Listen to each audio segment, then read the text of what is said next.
Hello guys, hope you're doing great. In today's episode, we are going to talk about this part of land, pleasure cars.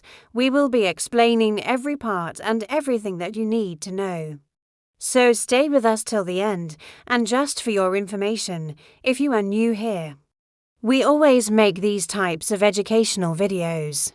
And if you want to get educated, don't forget to subscribe so you won't miss any of our upcoming videos. With that being said, let's get started.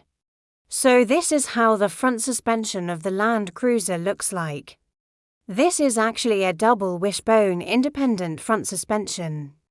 We have one control arm right here, which is an upper control arm, and right down here we have another control arm, which is a lower control arm. You can see that they look like a wishbone, hence the name double wishbone. These two arms are attached to the body through these rubber bushings, which allow the suspension to move up and down.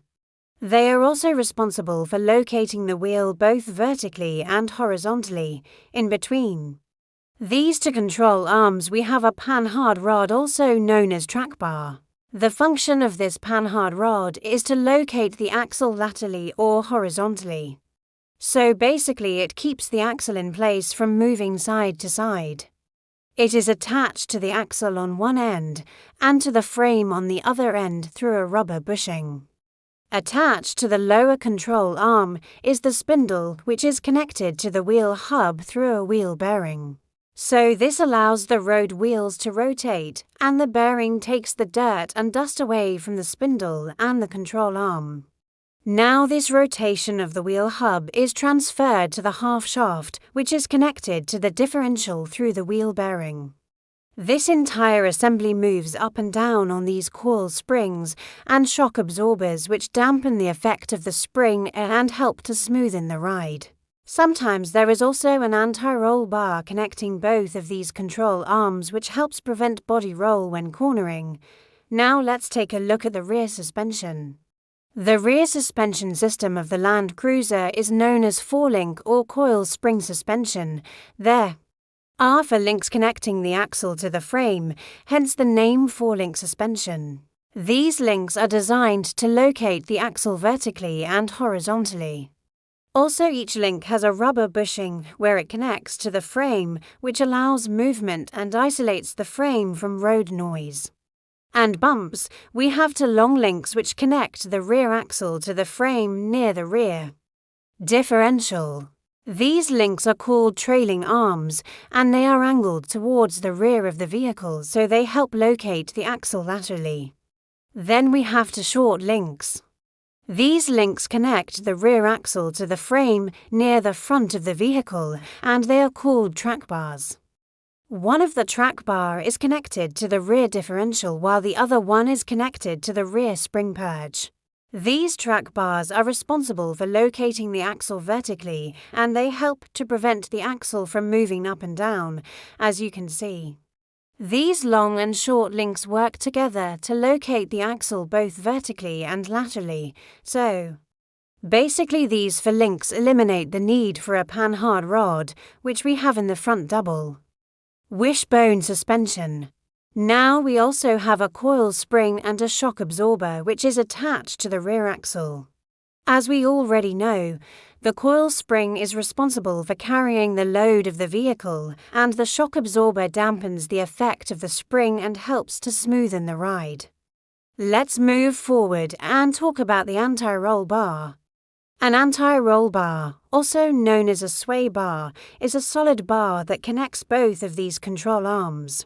Its main function is to reduce body roll during cornering. As you can see, it is connected to both of these control arms through these bushings. And when the vehicle goes through a turn, it resists the tendency of the body to roll by transferring the weight from the outer wheel to the inner wheel. Basically, if you take a close look, you can see that it's a solid piece of metal. And if you can hear closely, you can actually hear the clunk noise whenever you drive over speed breakers or bumps, so the anti-roll bar definitely isolates the cabin from these road imperfections. And the same thing happens with the rear anti-roll bar. which connects the two rear trailing arms. Now let's move on and talk about the power steering pump. The power steering pump is a hydraulic pump that provides power assistance to the steering wheel. It is driven by a serpentine belt connected to the crankshaft pulley. When you turn the steering wheel, the pump delivers hydraulic fluid to the power steering rack, which helps to reduce the effort required to turn the wheel. The pump is also equipped with a reservoir that maintains a constant level of hydraulic fluid. Now let's take a look at the steering gearbox or the rack and pinion.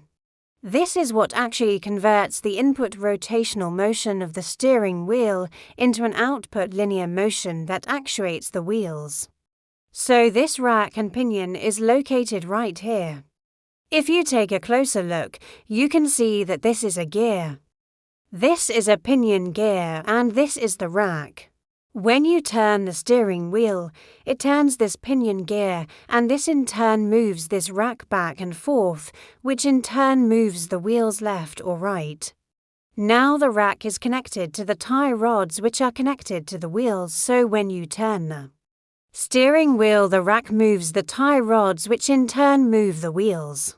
These tie rods are attached to the drag link which is connected to the steering knuckle through a tie rod end.